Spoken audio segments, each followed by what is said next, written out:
Bienvenidos a las historias de Lilith. Bienvenidos, capítulo número 16, Diario de una invasión zombie.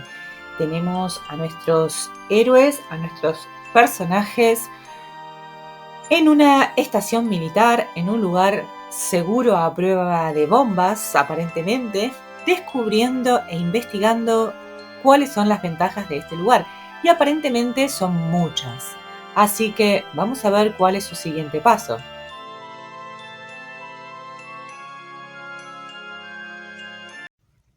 Toc toc. 12 de abril, 22:19 horas. No he mencionado ni documentado las posibilidades de entretenimiento que nos ofrecen estas nuevas instalaciones. Hay una salita de estar, equipada con un televisor, un video y un DVD. Encima del mueble sobre el que reposa la tele había varios DVD. Tras abrir la puertita del armario y comprobar su contenido, he encontrado uno de mis clásicos favoritos, El último hombre vivo, en VHS. Por algún motivo no me decido a verla. Sería como ponerse una película bélica mientras te encuentras en el campo de batalla. Me he acostumbrado a correr por la verja del perímetro durante el día. Antes de salir, compruebo la pantalla del circuito cerrado de cámaras para asegurarme de que la multitud de muertos continúa en el mismo lugar que la última vez, golpeando con desesperación la gruesa puerta de acero de la entrada principal. Tras dar unas 50 vueltas a la valla, vuelvo a entrar y tomo una ducha rápida. Me cronometro al hacerlo, para ahorrar la mayor cantidad posible de agua. Me recuerda a los campamentos de entrenamiento, a la academia de oficiales, cuando me tenía que enjabonar el pelo antes de meterme bajo el agua para no perder tanto tiempo en la ducha. He logrado hacerlo en menos de un minuto.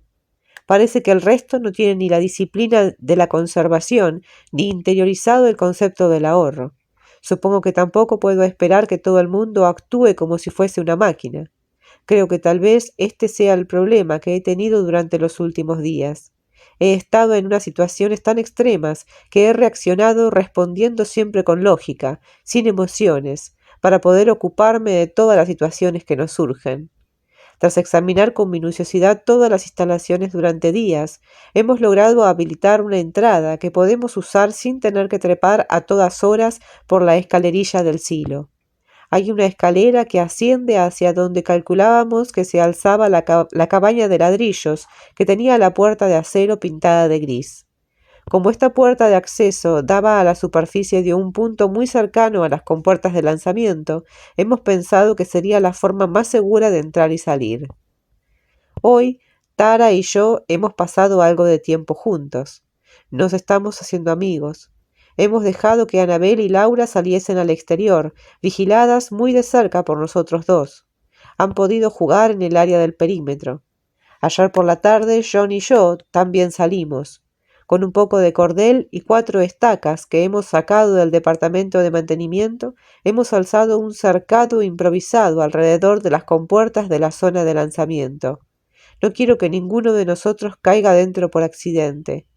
Obviamente, todavía no hemos descubierto el código necesario para poder accionar el sistema de las compuertas. John sabe ya cómo acceder al área adecuada del sistema informático, pero no quiere equivocarse y abrir por error las puertas principales del complejo. Si abriese la caja de Pandora, dejaría entrar a centenares de esos demonios y nos obligaría a parapetarnos en una zona cerrada del complejo. Al contemplar cómo Laura jugaba con Anabel, me he olvidado de los no muertos durante un buen rato. Media hora después, cuando el viento ha arrastrado hasta mí sus gemidos, he recordado las circunstancias acuciantes que nos trajeron hasta aquí, hasta el Hotel 23.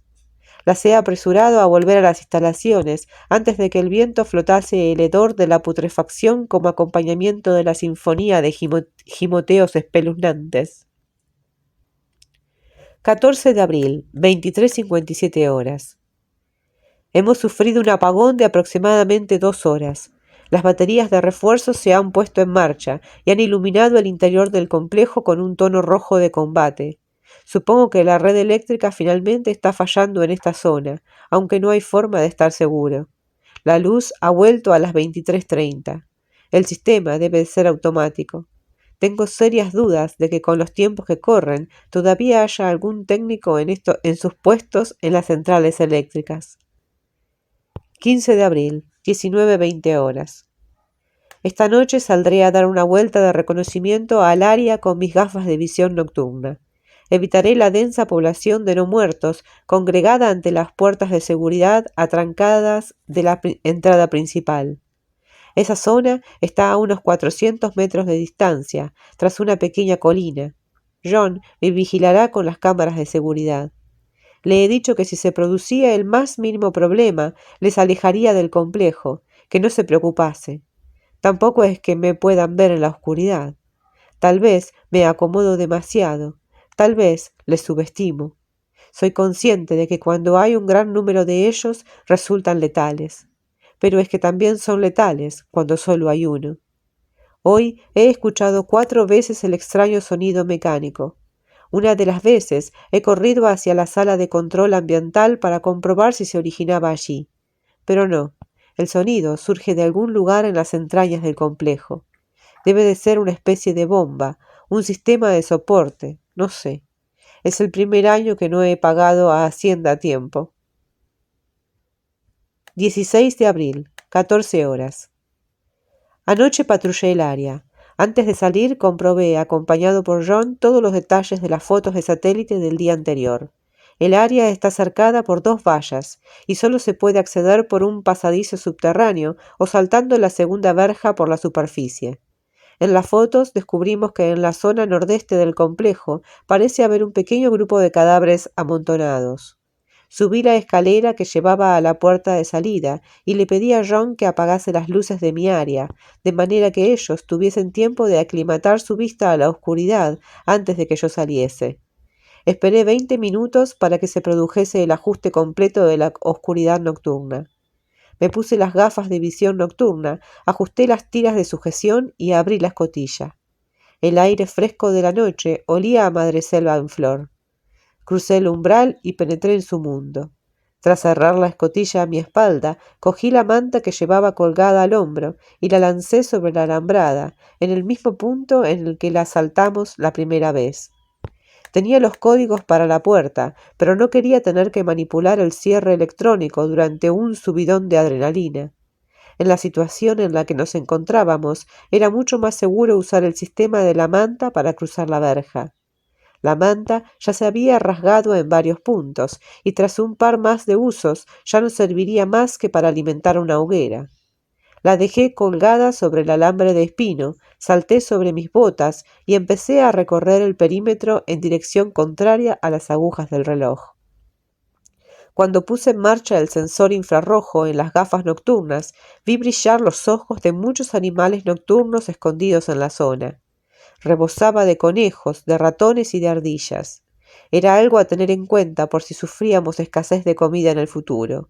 Doblé la primera esquina de la verja y seguí avanzando. Cuando abandoné el área con la que estaba familiarizado, me adentré en la parte del complejo que solo había visto. Había un campo de 300 metros entre nuestra verja y la siguiente, que nunca había pisado.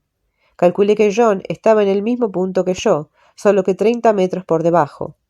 En las esquinas de nuestra valla percibía las luces de las cámaras de seguridad que me seguían. También usaban tecnología de infrarrojos, así que para mis gafas eran como faros en la noche. Corrí durante 1 minuto en dirección hacia la segunda valla. Giré hacia la esquina nordeste. Los gemidos y el hedor de los muertos se hacían más penetrantes a medida que me acercaba. Ahora estaba fuera del alcance de la mayor parte de las cámaras de las instalaciones, excepto las de la puerta principal. Ahora veía los cuerpos apilados tras la segunda verja y a lo lejos distinguía la masa de muertos que golpeaban, incansables, la puerta principal. Me agazapé y avancé a hurtadillas hacia los cadáveres del suelo. Cuanto más me acercaba, más sentido le encontraba a todo.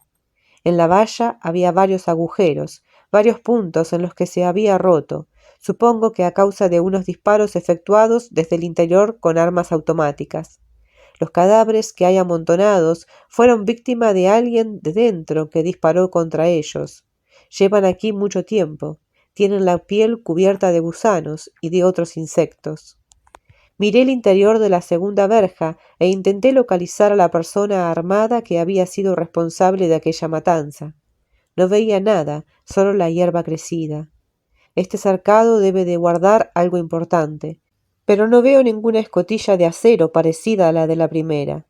No podía dejar de imaginar que quienquiera que disparase contra estos engendros tuvo que replegarse de nuevo en la oscuridad del búnker, en busca de seguridad, pero nosotros ya habíamos rastreado todas las instalaciones sin encontrar a nadie, ni vivo ni muerto. Mi mente todavía se preguntaba qué debía de ser aquel ruido mecánico, intermitente. Comprobé la verja que había sido afectada por los disparos, pero aunque la habían dañado, nada mayor que un brazo humano podría atravesar. Había manchas de sangre seca, jirones de piel que colgaban de los afilados bordes del alambre de espino. Algunos habían intentado atravesarla con sus brazos, algunos habían intentado agarrar a su verdugo. En silencio me di la vuelta y volví por el mismo camino por el que había venido, pero en lugar de saltar enseguida por la primera verja, decidí tomar una ruta distinta y rodear el perímetro de la zona que hay entre los dos arcados, hasta llegar al costado oeste. Volví a fijarme en esta enorme extensión de hierba. Ya lo había hecho cuando llegamos aquí. Podría hacer despegar o aterrizar un avión en la zona. No sería mala idea intentar encontrar un aparato. Después de todo, volar no es como ir en bicicleta, es una habilidad que se olvida. Salté la verja, recuperé la manta y entré en el complejo. Empecé a contarles a los demás lo que me había encontrado fuera. 19 de abril, 12:11 horas. Anoche volví de una excursión de 3 días para conseguir más víveres y algo de equipo que necesitábamos. Estoy herido y de nuevo estuve a punto de no sobrevivir a la salida. John ha acabado un poco mejor que yo. Solo tiene un arañazo en la cara. Uno de ellos, a pesar de avanzar entre tambaleos, logró arañarle. Hicimos la mayor parte del trayecto a pie. Con el mapa de carreteras y la carta de navegación aérea que habíamos conseguido antes, fuimos capaces de establecer cuál era la población más cercana que contase con un aeródromo. Según la carta, había un pequeño aeropuerto privado llamado Eagle Lake, a unos 30 kilómetros en dirección noroeste desde el Hotel 23. La noche anterior a nuestra salida, John sacó una foto con el satélite del área, y pudimos apreciar 2 carreteras de hormigón paralelas en la imagen. Había un hangar y 2 pequeñas avionetas estaban aparcadas cerca de una diminuta torre de control. Cuando alejamos la imagen, vimos el curso de la I-10 a unos 10 kilómetros al norte del aeropuerto. Éramos conscientes de que necesitaríamos un medio de transporte para la vuelta, así que nos centramos en la franja de la I-10 que quedaba justo sobre el aeropuerto. Había coches detenidos al azar por toda la carretera. Era la vía principal que recorría las ruinas de San Antonio y la ciudad de Houston. En la carretera había manadas de cadáveres. Los dos pensamos que sería inútil usar la carretera para llevar a cabo nuestra misión. El fresco aire de abril se coló por la escotilla cuando descorrimos el cerrojo. Las flores se estaban abriendo. Iba a ser un bonito día. John y yo íbamos cargados con equipo. Introdujimos el código numérico y abrimos la verja que nos unía de nuevo a un mundo en el que no éramos bienvenidos. Nos quedamos cerca de las zonas de hierba alta o de árboles y avanzamos. Cuando llegamos a la entrada principal, vimos el comité de bienvenida sin necesidad de usar ningún artilugio que nos aumentase la imagen. John y yo los contemplamos por turnos, con los prismáticos, desde unos arbustos alejados de ellos. Con 2 palabras podríamos resumir su estado: hambre, rabia.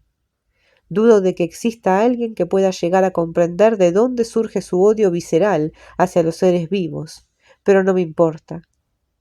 Sentí una gran pulsión cuando ellos intentaron agarrar la puerta. Seguían aporreando el grueso acero. Se rompían las uñas y dejaban tras de sí un líquido marrón con cada golpe, con cada arañazo. Había algunos que parecían todavía más nerviosos y empujaban a otros a un lado para poder tener la oportunidad de convertir sus manos en muñones a fuerza de golpes. Otro hecho que me llamó la atención y que creo que merece la pena reseñar es que uno de ellos se ayudaba con una piedra para efectuar sus golpes. La roca tenía el tamaño de un bate de béisbol. La criatura aporreaba con un ritmo marcado, incansable, y fui consciente de por qué no lo habíamos oído antes. La puerta de seguridad exterior es la primera de 3 puertas que separan el mundo exterior de nuestro grupo, afincado en el Hotel 23. Es evidente que estas criaturas retienen algún sentido primario sobre el funcionamiento de las puertas. John y yo seguimos nuestro camino hacia el norte. Antes de abandonar el Hotel 23, intentamos imprimir la foto del satélite para llevarnos con nosotros una referencia visual. Por algún motivo, el sistema de seguridad de la consola de control no permite imprimir nada que tenga acceso a las carpetas de las imágenes del Departamento de Inteligencia, IMINT. Tuvimos que reemplazar la impresión con notas y bocetos sobre nuestro mapa de carreteras. Tras contemplar los cadáveres que no paraban de aporrear la puerta durante unos minutos, reemprendimos el viaje. El terreno era irregular, implacable, y lo notábamos más a medida que avanzábamos. El alambre de espino de la naturaleza nos arañaba las piernas.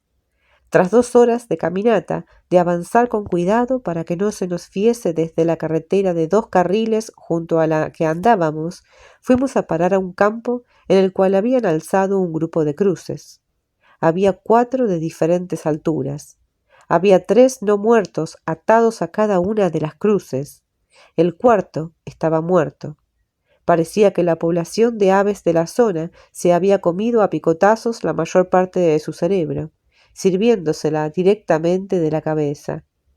Los otros 3 engendros nos miraron al mismo tiempo cuando nos acercamos. Sus cabezas se retorcieron mientras ellos intentaban alzarlas para poder mirarnos, para poder seguir nuestros movimientos. Uno de ellos no estaba tan bien sujeto como los otros, y sus piernas empezaron a patalear de forma salvaje en un intento de liberarse de aquella prisión de madera cruzada y de ataduras. Tanto John como yo sabíamos que si los matábamos de un tiro, atraeríamos a más a nuestra posición. Las cruces se balanceaban dentro de los agujeros del suelo en las que estaban clavadas, con cada tirón que los no muertos daban al intentar liberarse. Decidimos abandonar aquel lugar y seguir hacia el norte. Al abandonar aquel campo maldito, me pregunté qué tipo de gente retorcida había perdido el tiempo construyendo las cruces, plantándolas en el suelo y después crucificando a los 4 no muertos. Pero mi mente dio un salto a un pensamiento bastante angustioso. ¿Y si no estaban muertos cuando los crucificaron? No se lo expuse a John, ya que no tenía ningún sentido que los 2 nos inquietáramos por nada. Nos acercamos a los límites del campo, salvamos la verja y nos adentramos en las llanuras abiertas de Texas. No sé si fue la perspectiva de volar de nuevo lo que me impulsó a volver a caminar entre ellos, o si fue la necesidad de observar con mis propios ojos lo que sucedía en el mundo. Aunque ya sabía bastante bien lo que estaba pasando. Estamos jodidos y no se puede decir o hacer nada para arreglarlo. Ni una araña gigante es vital para un ejército de hormigas. Nos encaminamos al hangar por la simple razón de que necesitábamos algunos objetos, como la sierra de arco para el armario del arsenal, y porque estaría bien tener un avión en el Hotel 23 por si necesitamos escapar. Otra de las razones es que si logramos despejar las puertas de entradas del silo de cadáveres andantes, un avión sería una buena manera de explorar la zona. Volví a pensar en las fotos del aeródromo que sacamos con el satélite. Estaban hechas desde un ángulo superior directo, ya que la cámara está en el espacio. Nos servían perfectamente para reconocer las siluetas de los aviones, pero viendo solo la forma de las alas, no podía estar seguro de si se trataba de 2 Cessna 172 o de 152. No importaba. De nuevo, la idea de volver a volar me hacía sentir bien. John y yo continuamos nuestro viaje hacia el aeródromo de Eagle Lake. Eran las 7 de la tarde cuando lo olimos. No era el hedor a carne podrida.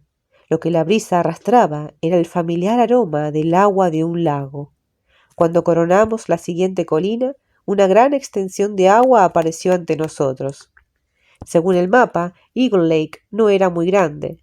Parecía que nos diese la bienvenida, aunque tras nuestra experiencia en los muelles, solo Dios sabía qué podía estar acechando en sus profundidades. Estábamos cerca del aeródromo, pero antes tendríamos que encontrar un lugar en el que guarecernos antes de que anocheciera. En el otro lado del lago había una carretera. Saqué los prismáticos y vi que había un enorme autobús de línea de acero en la cuneta, junto con otros vehículos más pequeños. Contemplé el autobús durante varios minutos y me cercioré de que no se producía ningún movimiento en el interior ni su alrededor. Le pasé los prismáticos a John, que hizo lo mismo que yo. Con mucho cuidado bordeamos el lago por el camino más corto, que nos llevaba hasta la carretera. El sol descendía peligrosamente cuando llegamos a los 2 carriles. Había muchos coches abandonados, pero no se produjo ningún movimiento de no muertos. Sabía que estaban allá afuera, pero no podía verlos. Mantuvimos nuestras armas preparadas mientras rodeábamos el autobús. No queríamos arriesgarnos. Clavé una rodilla en el suelo, apoyé el arma de forma que apuntase hacia afuera y le susurré a John que se aupase sobre mis hombros y mirase el interior del autobús para asegurarnos. Tras repetir lo mismo en intervalos de 1 metro hasta llegar a la cola del vehículo, nos dimos por satisfechos. Estaba vacío. Y nosotros, nerviosos. No es que me muriese de ganas de volver a ver uno de esos hijos de puta podridos, pero estaba seguro de que tarde o temprano durante aquella expedición sucedería. Me acerqué a la puerta del autobús, que se abrió con mucha facilidad. La barra de cierre no estaba en el asiento del conductor, las llaves estaban en el contacto. La batería no debía de funcionar ya, pero no me importaba. Aquello era solo un hotel donde pasar la noche. Subí al autobús, con prudencia. John me siguió. Cerramos la pesada puerta de acero y cristal y colocamos la barra de cierre en su sitio, de manera que resultaba imposible abrirla desde el exterior. Los pelos de la nuca se me erizaron al vislumbrar algo en el hueco que quedaba entre los asientos del fondo. Había un brazo humano tirado en el pasillo. Por lo que parecía, estaba en un avanzado estado de descomposición. John se quedó atrás, vigilando el perímetro del autobús mientras yo comprobaba aquel despojo. Con el arma en ristre me acerqué a la cola del autobús. Cuando llevaba avanzados 2 tercios, pude confirmar que el brazo era tan solo eso, un brazo. Me puse los guantes de Nomex, abrí poco a poco una ventanilla y tiré aquella extremidad, tan solo un hueso con algunos jirones de carne encima. Parecía como si alguien se hubiera limpiado el culo en los asientos del fondo. Pero no, era solo sangre seca. Le comuniqué a John por señas que todo iba bien. Empezamos a montar el campamento en silencio, después de que yo hubiese comprobado 2 veces que bajo los asientos no había nada. Llevaba 2 paquetes de pilas AA para las gafas de visión nocturna, pero había decidido racionarlas, por lo que solo me las ponía cuando era del todo necesario. Aquella noche sin luna la pasé sumido en la más completa oscuridad.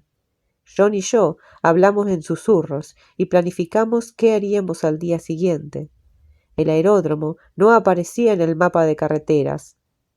Tendríamos que extrapolar su localización en la carta de navegación aérea que había traído conmigo. El mapa y la carta estaban dibujados a escalas distintas. Nos iba a llevar bastante tiempo encontrar el punto exacto en el que se encontraba el aeródromo. Aquella noche me dormí con el repiqueteo de la lluvia sobre el techo de acero de fondo. Ya eran las 3 de la madrugada cuando me despertó el ruido de los truenos y el destello de los relámpagos. Me froté los ojos, recobré la conciencia y miré afuera a través de los cristales semitintados de las ventanillas del autobús. Los rayos eran cada vez más frecuentes. Qué bien que estábamos bajo techo. Otro destello. Pude ver una silueta humana a solo 20 metros. Esta era una de esas ocasiones en las que es del todo necesario, por lo que me coloqué rápidamente las gafas de visión nocturna. No era humana, era un cadáver solitario que vagaba con una mochila a la espalda. Podía ver los huesos de los pómulos que sobresalían entre la cuarteada piel del rostro de la criatura, mientras ésta se movía arriba y abajo. La mochila era de esas que no solo se cuelgan de los hombros, sino que también se aseguran con una correa que cruza el pecho, para que no se mueva al caminar. Los dientes de la criatura eran visibles en una sonrisa eterna. El agua goteaba de aquel cuerpo sin vida. No podía vernos. John seguía dormido. No quise molestarlo. En poco tiempo el vagabundo pasó de largo, hacia la oscuridad de la noche tejana, hacia su siguiente parada. La mañana del día siguiente, el día 17, guardamos con rapidez todas nuestras cosas y empezamos a salir. Antes de abrir la puerta, le pedí a John que me cubriese mientras yo intentaba encender el motor del autobús, solo por curiosidad. Es cierto que eso causaría ruido, pero quería comprobar si la batería seguía funcionando tantos meses después. Giré la llave y apreté el starter. Ningún ruido. Estaba más muerto que el vagabundo de la noche anterior. Nos marchamos a buscar el aeródromo. Tras un par de horas de búsqueda, encontramos las pistas de aterrizaje. No estaban muy lejos de la carretera principal. Tenían el mismo aspecto que habíamos apreciado en la fotografía, así que estábamos casi seguros de que estábamos en el campo adecuado. A lo lejos distinguía las formas de los dos aviones aparcados cerca de la torre. Con cuidado nos acercamos al perímetro del aeródromo. Nos deteníamos a escuchar a intervalos regulares. La verja no estaba rematada de alambre de espino. Trepamos con facilidad y entramos en el recinto. Teníamos ante nosotros una vista de cientos de metros. No había ningún movimiento. Por el momento nos sentíamos seguros. Esta zona parecía totalmente desprovista de cualquier actividad de no muertos. Era consciente de que la IC-10 estaba solo unos kilómetros al norte de nuestra posición y que las fotos de satélite nos habían indicado que había una gran población de no muertos en la zona. Tal vez se reunían en la I-10 de la misma forma que las gotas de agua se ven atraídas entre sí. O tal vez era el ruido que ellos mismos hacían. Podía ser cosa de mi imaginación, pero en ocasiones creí oír el ya familiar y macabro sonido que el viento arrastraba desde la distancia. Mi preocupación principal eran los dos aviones. Nos acercamos a la torre con los ojos clavados en los dos aparatos, los dos aparcados muy juntos uno del otro. Uno de ellos era un 172, el otro un 152, el tipo de Cessna menos potente. No era un experto en repararlos, pero desde donde me encontraba me parecía que los dos estaban en un estado de conservación decente. Volví a sacar los prismáticos para poder examinar el perímetro desde nuestra situación, un poco elevada. Me intimidaban un poco las ventanas tintadas de la torre, ya que no podía distinguir si había alguna criatura allá arriba enseñándonos los dientes. Pero teníamos que acercarnos, porque tendríamos que pasar la noche del día 17 refugiados en el interior de la torre. John y yo avanzamos hasta la puerta de entrada de la torre. Él me cubría las espaldas mientras yo accionaba con mucha prudencia el pomo de acero de la puerta. En el interior estaba oscuro. Encendí la linterna que llevaba mi fusil y empecé a comprobar la escalera. No había restos de sangre, no había señales de lucha. La torre estaba abandonada. Cuando empezamos a ascender por la escalera, la sensación de miedo empezó a abandonarnos. La planta superior estaba vacía. Encontrarnos dentro de otra torre de control nos trajo recuerdos de nuestra primera huida. Parecía que hubiesen pasado años. No había electricidad, aunque en el hangar estaba encendida una luz exterior. Debía de tratarse de un diferencial activado. No me preocupé en descubrir qué era. Lo siguiente que teníamos que hacer era registrar los hangares, donde seguramente encontraríamos las herramientas y los materiales que necesitábamos. Eran casi las 14 horas y hacía un día muy caluroso. Con la tranquilidad asentada en nuestros cuerpos, John y yo nos acercamos con despreocupación al primer hangar. Le pedí a John que me cubriese y abrí la puerta. Nuestra actitud displicente estuvo a punto de matarnos. Un cadáver podrido, vestido con un mono blanco y una camiseta interior, nos embistió en el mismo umbral de la puerta. Blandía unas tijeras de podar en la mano izquierda. Parecía que no tenía ni idea de que las podía usar como un arma cuando atacó a John e ignoró casi por completo mi presencia. La criatura se desplazó con rapidez, entre tambaleos, y cayó encima de John, chasqueando sus dientes cariados. Las tijeras rasgaron la mejilla de John. Oí el ruido de algo más que se movía en el interior del hangar. Aparté la criatura de encima de John de una patada y me volví enseguida, para estar de cara a la puerta abierta, sumida en la oscuridad. Creía que John estaba bien, pero había quedado inconsciente al caer al suelo. La criatura que había alejado de John tenía ahora otro objetivo. Yo. Cargó de nuevo contra mí, con su lento bamboleo. Era demasiado tarde. En el tiempo que reaccioné al familiar barboteo que emitía, ya me había clavado sin advertirlo las tijeras de podar entre las costillas. Me di la vuelta, encendido de rabia. Le pegué una patada en el pecho que le envió al suelo, al lado de John. Le apunté entre los ojos y lo neutralicé. El cerebro desparramado, antes de quedar cubierto por una capa de tierra, se me antojó una coliflor azul. Las tijeras seguían en manos de la criatura. Supongo que debían de llevar allí meses. Ahora seguirían con él toda la eternidad.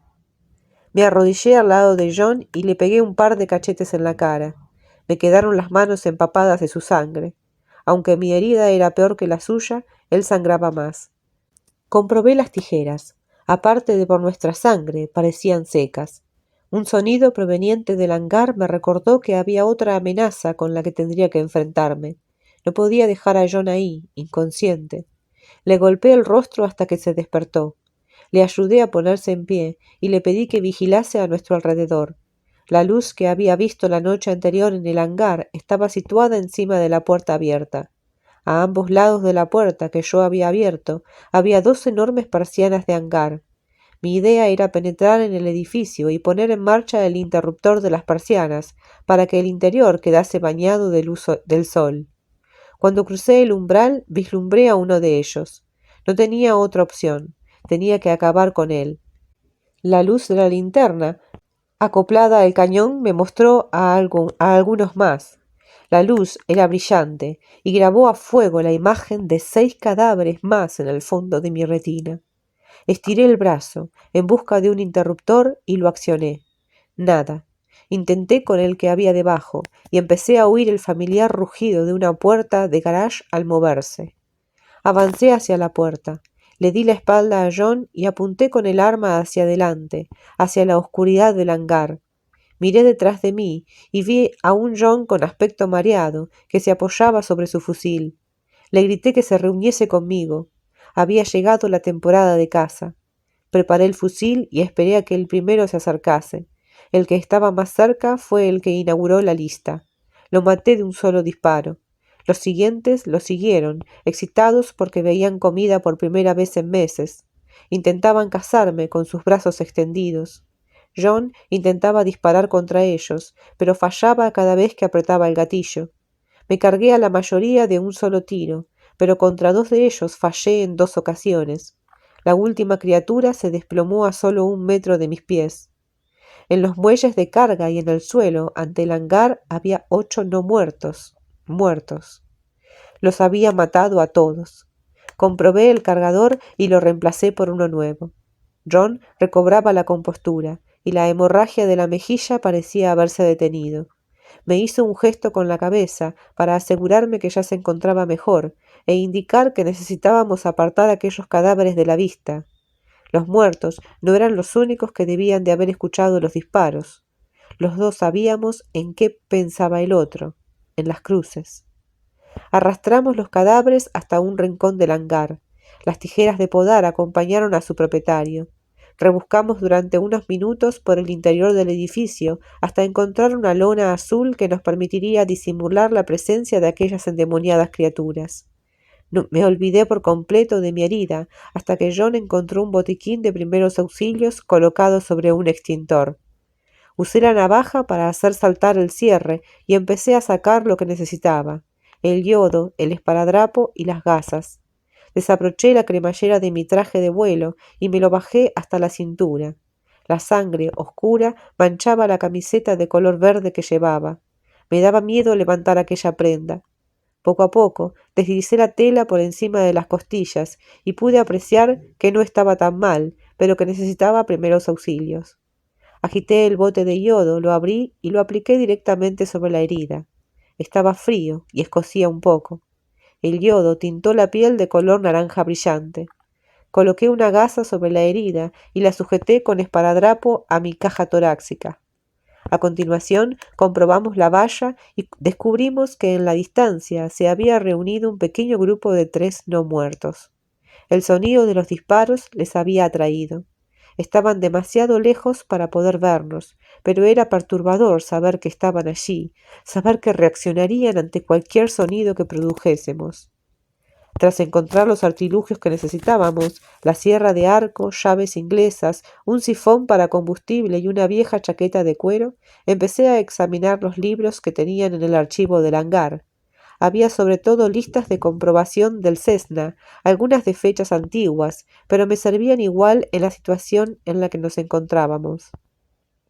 Hice otro hallazgo importante, un manual de mantenimiento que incluía indicaciones sobre los Cessna 172 y los 152. John y yo recogimos nuestro botín y nos encaminamos a los aviones. Yo enseguida empecé a comprobar todos los elementos de la lista, para decidir si el aparato seguía estando operativo. Tardé unos minutos en acabar, pero tras intentar 3 veces encender el motor, el propulsor se puso en marcha y cobró vida entre toses. Puse todos los sistemas en funcionamiento y comprobé el combustible. Se encontraba a la mitad de su capacidad, lo que se traducía en un vuelo de 2 horas. Calculé que el Hotel 23 debía de estar a unos 25 minutos, por lo que el combustible no era problema, no como el creciente número de no muertos en la parte exterior de la alambrada. Apagué el motor y volvimos al hangar a buscar una lata para llenarla con combustible del 152 y llenar el depósito del 172. Tras la verja se habían reunido ya 10 seres. No intentaban entrar, pero deambulaban alrededor de la zona, atraídos por los sonidos de los disparos y del motor del aparato. John y yo cogimos la lata y nos dedicamos a llevar a cabo la tediosa tarea de extraer con el sistema de sifón 83 litros de combustible para acabar de llenar el otro aparato. Cuando llevábamos unos 75 litros, el 152 estaba seco. Vaya, hice unos cálculos mentales rápidos y llegué a la conclusión de que podíamos contar con apenas 3 horas y 45 minutos de vuelo, antes de que el avión cayese del cielo. Cargamos los asientos traseros con todo nuestro equipo. Yo llené todos los recovecos de la carlinga con todo lo que cupo. También me adjudiqué un poco de aceite para aviones que encontré en el hangar de mantenimiento. Nunca se sabe si podría ser útil. Como último preparativos, saqué la batería del 152 y la coloqué entre el montón de vituallas del asiento trasero. Llevábamos mucho peso encima, pero yo ya tenía experiencia y en esta ocasión tenía una pista de despegue real, no un camino de tierra. Se hacía tarde. Había solo 13 seres en la verja, por lo que dudaba que lograsen atravesarla. Cuando realizamos las últimas preparaciones en el avión, escuchamos el eco de unos disparos realizados con metralletas a lo lejos. Al oír este nuevo sonido, la mayoría de las criaturas abandonaron la valla y empezaron a tambalearse hacia allí. ¿Quién era? No había forma de saberlo. Lo peor, y seguramente sería lo peor, serían los cabrones pirados que habían crucificado a los pobres hijoputas en el campo a unos kilómetros al norte del Hotel 23. Dejamos preparado todo lo que pudimos y nos retiramos a la torre de control para pasar una noche de sueño intranquilo. Me desperté a la mañana siguiente con un dolor penetrante en las costillas. La cara de John tenía mucho mejor aspecto, pero mi herida se infectaba. La volví a limpiar y me puse un vendaje nuevo. Hasta las 10 de la mañana no me sentí con fuerzas para abandonar la torre. No había rastro de los no muertos en la verja, pero no oímos ningún disparo más, como la noche anterior. Ahora teníamos un problema. Íbamos a volar de vuelta con el avión y a aterrizar en la zona de hierba que había junto al Hotel 23. Saldríamos del aparato y lograríamos saltar la valla antes de que se nos zamparan. Le dimos vuelta al problema durante unas horas, hasta decidir que lo mejor sería realizar el trayecto de noche y usar las gafas de visión nocturna para mejorar nuestras posibilidades de salir airosos. Yo seguía preocupado por el fuerte ruido del motor que los atraería hasta nuestra posición, fuese de día o de noche. Fue entonces cuando John me sugirió: No se puede aterrizar con el motor apagado. Me reí de aquella idea y le respondí que no lo sabía. Nunca había intentado aterrizar con el motor apagado excepto en misiones de entrenamiento con la situación controlada por completo. Pensé en ello durante un buen rato, hasta decidir que sí podría funcionar. Esperamos con paciencia a que cayera la noche. No fue hasta las 8:50 del día 18 de abril que decidimos que había llegado la hora de volver a casa. Aquella noche, mientras guardábamos los sacos de dormir y el resto del equipo que habíamos rescatado de la torre dentro del avión, volvimos a oír disparos. Esta vez sonaban cerca, mucho más cerca. En medio de las ráfagas nos pareció escuchar también el ronroneo de motores de coche. Saltamos en el interior, nos ajustamos los cinturones del arnés y decidimos llevar nuestros culos de vuelta a casa. No me costaría mucho localizar el Hotel 23 gracias a las cámaras de seguridad. Con las gafas de visión nocturna era capaz de localizar cualquier cosa que brillase con la frecuencia de infrarrojo, como si fuesen faros.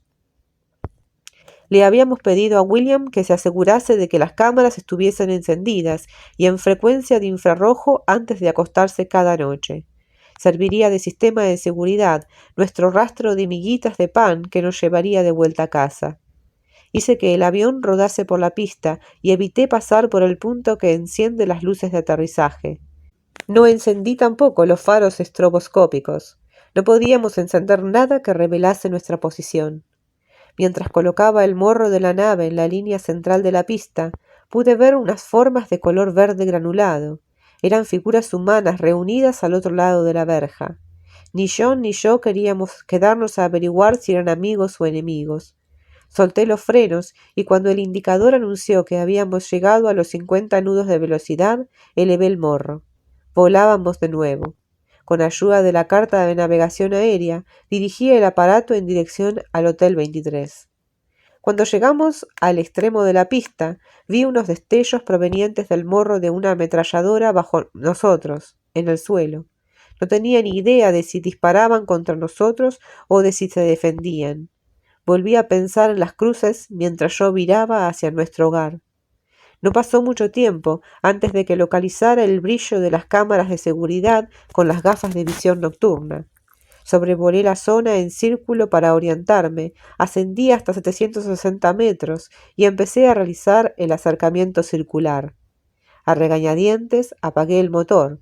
Íbamos a acabar en el suelo, lo quisiéramos o no. No sabía cómo volver a encender el motor en el aire. Era un billete solo de ida hacia el nivel del mar. El ala derecha estaba colocada en paralelo con la verja oeste, con las dos cámaras de la esquina oeste. Seguí controlando el altímetro y la velocidad. 80 nudos, 450 metros. Tracé un nuevo círculo, esta vez con un ángulo de ataque más agudo, porque nos encontrábamos a demasiada altura. Disminuí la elevación y me coloqué en posición de última aproximación a 180 metros. Caímos más rápido de lo que consideraba tranquilizador. Veía el H-23 tras mí a la izquierda. Las gafas de visión nocturna eran una mierda para lograr una buena percepción de la profundidad, así que tenía que vigilar constantemente el altímetro.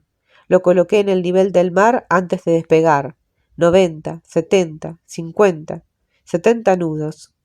Cuando estábamos a 3 metros, enderecé el aparato para suavizar el aterrizaje. El propulsor todavía expulsaba aire cuando el tren de aterrizaje topó con el suelo. La rueda delantera enseguida tocó tierra. Fue un topetazo terrible, y todos los objetos sueltos en la cabina saltaron por los aires. Mantuve el avión derecho mientras apretaba lo que quedaba de los frenos hidráulicos para reducir nuestra velocidad. Los frenos hidráulicos no funcionan muy bien con el motor apagado. No me podría haber importado menos el equipo que dejábamos atrás. Lo único que me llevé del avión fue el fusil, y abandoné el aparato en medio del campo mientras corría hacia la alambrada con John pisándome los talones. John tecleó el código de acceso. El chasquido metálico indicó que la puerta estaba abierta. Atravesamos la verja, cerramos la puerta tras nosotros. Por fin estábamos a salvo. Atravesé la escotilla y caí rendido entre los brazos de Tara, que observaba con ojos preocupados mi ropa empapada en sangre.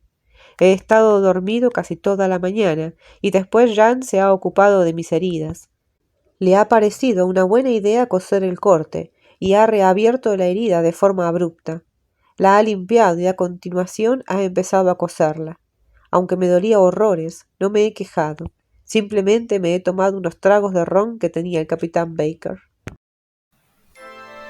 Bueno, volvemos a las andanzas, ¿verdad? Volvemos a la acción extrema después de un capítulo un poco tranquilo, vamos a poner entre comillas, al capítulo anterior, ¿se acuerdan? El que encontraron este lugar militar secreto, que bueno, esto fue lo más tranquilo que hasta ahora tenemos. Volvemos a la acción extrema y ahora con un grupo de locos, de psicópatas. Bueno, no sé qué da más miedo, si los locos estos o los zombies. ¿Qué momento? Bueno, por ahora parece que han logrado escapar, por muy poquito, ¿no? Pero lo han logrado. Así que, nada, no podemos esperar a mañana a saber cómo continúa esta historia. Los voy a estar esperando. Los invito, como siempre, a suscribirse, a dejar like y comentar acerca de este capítulo. Muchísimas gracias por haberme acompañado. Los espero mañana.